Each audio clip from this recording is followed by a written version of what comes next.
పోయి బ్యాంకులో పోయి కూర్చున్నా. ఇప్పుడు అర్జెంటుగా ఒక 20 లక్షలు కావాలి అని.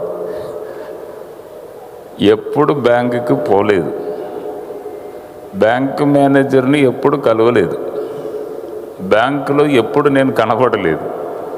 పోయి అక్కడ కూర్చున్నాను. కూర్చుంటే మేనేజర్ గారు మాట్లాడి ఏం చెప్పారంటే, మీ టర్న్ ఓవర్కి కరెక్ట్గా ఉండదు సార్, ఇప్పుడు పెంచి ఇవ్వాలంటే చాలా కష్టం, రూల్స్ అన్నీ మారినవి, బాగా స్ట్రిక్ట్ అయిపోయింది, ఇప్పుడు వెంటనే 20 లక్షలు కావాలంటే చాలా కష్టం అని వారు చెప్పారు. చెప్తే ఫస్ట్ డే వెళ్ళాను, సెకండ్ డే వెళ్ళాను, మూడో రోజు వెళ్ళాను. అక్కడ కూర్చొని ఉన్నప్పుడు ప్రభు చెప్పాడు, జడ్సన్ కంపెనీ ఎవరిది?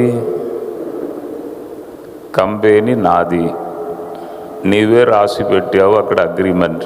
99 అంటే 99% నీవే పార్ట్నర్ అని రాసి పెట్టావు, 1% నేను పార్ట్నర్ అని రాసావు అగ్రిమెంట్.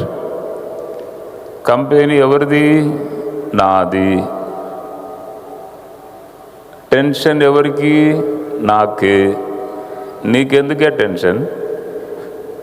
ఇక్కడ వచ్చి మేనేజర్ దగ్గర వచ్చి కూర్చొని 2 రోజులు ఇక్కడ నీవు టెన్షన్ అవుతున్నావు ఎందుకు? పో ఫ్యాక్టరీకి పో, ఫ్యాక్టరీకి పో, నేను చూసుకుంటాను అయ్యా, టెన్షన్ నాకు, నీకు కాదు, ఫ్యాక్టరీ నాది.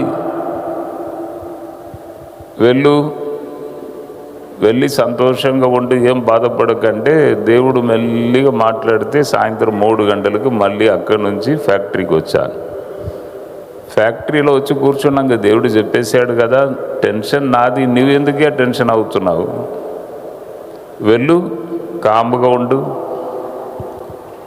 వెళ్ళి కూర్చుంటే 1 వారంలో ప్రాబ్లం అంతా ఎలా సాల్వ్ అయిందో నాకే తెలియట్లేదండి. అందరికీ పేమెంట్ అయింది, ఎలా వచ్చింది, ఎలా కట్టాను, ఇప్పుడు వరకు కూడా నాకు ఆశ్చర్యంగానే ఉంది నిజంగా. అవును, అంటే ఇటువంటి సందర్భంలోనూ ఏం చేయాలి? ఈ దినము జ్ఞాపకం చేసుకొని దేవుణ్ణి స్తుతించాలి. దేవా, ఎన్ని కష్టాలు వచ్చినవి, నీవే కాదా మమ్మల్ని నడిపించావు అని దేవుణ్ణి జ్ఞాపకం చేసుకొని స్తుతించే దినం ఇది.